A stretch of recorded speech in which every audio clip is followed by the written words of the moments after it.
Hello friends, welcome back to our YouTube channel. अभी हम लोग यहाँ पे आलोक इंडस्ट्रीज़ लिमिटेड के एनालिसिस करेंगे। तो इस एनालिसिस में देखेंगे आने वाले समय में आलोक इंडस्ट्री किस ओर निकल सकता है, ऊपर जाएगा या फिर ये यहाँ से नीचे जाएगा, और अगर हम लोग को बाई करना है तो किस लेवल पे करना चाहिए। तो अभी जिस हिसाब से यहाँ पे प्राइस एक्शन पैटर्न बन रहा है, अगर हम लोग यहाँ पे एक चीज़ को नोट करेंगे कि ये अपने लोएस्ट पॉइंट पे आके अभी ट्रेड कर रहा है, ठीक है। ये यहाँ पे इन लेवल्स पे आके पहले सपोर्ट लेके ऊपर जाने की कोशिश कर रहा है, और यहाँ पे इसने 36 का हाई लगाया और ये लेवल अराउंड 20 का है।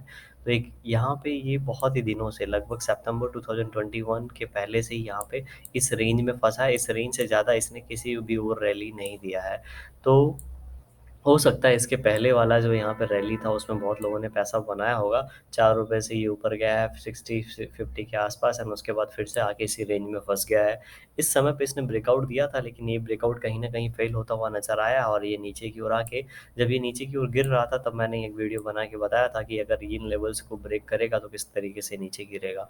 ठीक है, तो अभी फिलहाल जिस लेवल पे ट्रेड कर रहा है 19.5, 19 से लेके 20 के बीच का ये लेवल है। अगर इन लेवल्स को ये ब्रेक करता है तो यहाँ से, इस पॉइंट से सपोर्ट तो हमें कहीं पे नज़र नहीं आया, क्योंकि 5-5 परसेंट का यहाँ पे अपर सर्किट लगा के ऊपर की ओर गया है। लेकिन ये अगर हम लोग रेंज देखेंगे तो ये रेंज जो है अराउंड 12 रुपीज़ का है।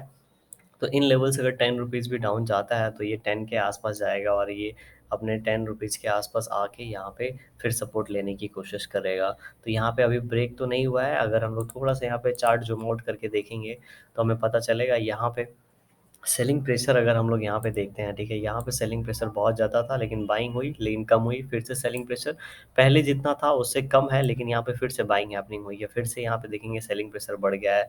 और यहाँ पे जब ये जो सेलिंग कैंडल्स हैं धीरे धीरे छोटे तो हो गए हैं, लेकिन अभी भी सेलिंग हो रही है शेयर में। फिर से यहाँ पे बाइंग हुई, लेकिन बाइंग का जो मोमेंटम है उतना अच्छा नहीं दिख रहा है हम लोगों को कहीं भी। जो बाइंग जो हो रही है, ठीक है, वो अच्छे तरीके से नहीं हो पा रही है कहीं पे। ये थोड़ा सा बायर्स यहाँ पे लैग कर रहे हैं, और इसीलिए नीचे की ओर निकल रहा है। अभी फिलहाल अगर देखेंगे तो इन कैंडल्स ने यहाँ पे 19 का लो लगा रखा है, और यहाँ पे एक छोटा सा रेंज बन रखा है 1-2 रुपए का, ठीक है। तो 2 रुपए का शेयर है तो 2 रुपए का रेंज बनना ही यहाँ पे 10% का रेंज हो जाता है। तो यहाँ पे अगर ये इस तरीके से यहाँ पे रेंज बना के इसको ऊपर की ओर ब्रेक कर देता है, तो हम लोग क्या कर सकते हैं, कुछ क्वांटिटी में बाई कर सकते हैं, लेकिन बहुत ही कम क्वांटिटी में बाई करेंगे, ठीक है। बहुत ही कम क्वांटिटी में इसलिए बाई करेंगे क्योंकि यहाँ पे स्टॉप लॉस हिट होने के ज़्यादा चांसेस है। ऑलरेडी इन लेवल्स को बहुत बार, मैक्सिमम बार इसने क्या कर रखा है, टेस्ट कर रखा है। और जब यहाँ से गिर रहा था तब मैंने आपको बताया था, हो सकता है ये जो है, ठीक है, 18.5, 19 के आसपास से आके ये सपोर्ट लेगा, और सपोर्ट लेने के बाद अगर इन लेवल्स को ब्रेक करता है, जो कि पहले ही ब्रेक नहीं करेगा, इन लेवल्स को ब्रेक करने के लिए इसको पहले टाइम स्पेंड करना पड़ेगा। उसके बाद अगर ब्रेक करेगा तो हम लोग को नीचे के टारगेट 17.5 तक देखने को मिलेंगे। लेकिन फिलहाल अभी जिस तरीके का प्राइस एक्शन पैटर्न दिख रहा है, यहाँ पे एक ट्रेंड लाइन हम लोग को नज़र आ रही होगी, ठीक है। यहाँ पे एक ट्रेंड लाइन है। अगर ये ट्रेंड लाइन का ब्रेकआउट होता है तो चलिए 1 आवर टाइम फ्रेम पे चले जाते हैं, और ये ट्रेंड लाइन वहाँ पे काफ़ी अच्छा हम लोगों को नज़र आएगा। तो 1 आवर टाइम फ्रेम पे अगर हम लोग देखेंगे तो हमारे पास इस ट्रेंड लाइन का अगर ऊपर की ओर ब्रेकआउट होता है तो हम लोग क्या कर सकते हैं, इसे प्ले कर सकते हैं, और यहाँ पे पोजीशन बना सकते हैं, फ्रेश पोजीशन बना सकते हैं। लेकिन फ्रेश पोजीशन बनाने के पहले ध्यान देंगे, क्वांटिटी कम रखेंगे। किसी भी कंडीशन में क्वांटिटी कम रखेंगे, उसके बाद ही बनाएंगे कोई भी नया पोजीशन। तो यहाँ पे अगर हम लोग देखेंगे तो यहाँ पे ये हमारा ट्रेंड लाइन है, ठीक है। उसके पहले भी यहाँ पे इस तरीके का प्राइस एक्शन पैटर्न बना हुआ है। तो अगर ये यहाँ पे इसको ब्रेक करके ऊपर क्यों निकलता है, उसके बाद यहाँ पे 20.20 बोल दें, या फिर यहाँ पे 20 का लेवल जैसे ही यहाँ पे ब्रेकआउट करेगा तो मैं 20 के आसपास यहाँ पे कुछ क्वांटिटी में पोजीशन बनाऊंगा, ठीक है। जैसे कि अगर मैं 1000 रुपये पर शेयर रिस्क लेता हूँ, ये मेरा फिक्स रहता है, ठीक है। तो अगर इस तरीके का मेरा यहाँ पे स्ट्रेटेजी है तो यहाँ पे मैं सिर्फ 200-250 रुपये का ही रिस्क लूँगा, ठीक है। और ये जो रिस्क होगा मेरा लॉन्ग टर्म के लिए होगा। ये नहीं कि मैं यहाँ से 1:2, 3 लेके निकल जाऊँगा। मैं यहाँ से थोड़ा सा लॉन्ग टर्म के लिए प्लान करके बैठूंगा।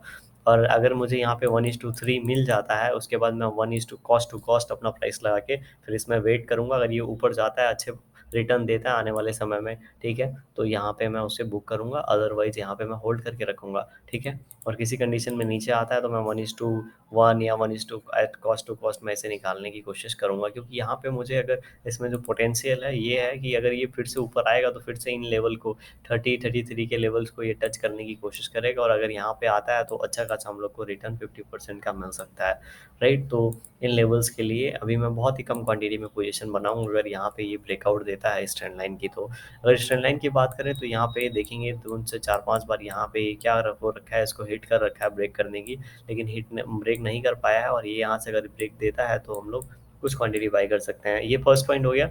सेकंड पॉइंट क्या है, याद रखेंगे यहाँ पे 60% चांसेस है इसके मतलब नीचे जाने का, बिकॉज यहाँ पे ये अगर इसको निकलना था तो निकल जाना था। 40% चांस है यहाँ पे ऊपर जाने का, इसीलिए मैंने अपना 1/4 यहाँ पे मैं रिस्क लूंगा। ठीक है, जितना रिस्क ले रहा हूँ उसका 1/4 लूंगा सिर्फ।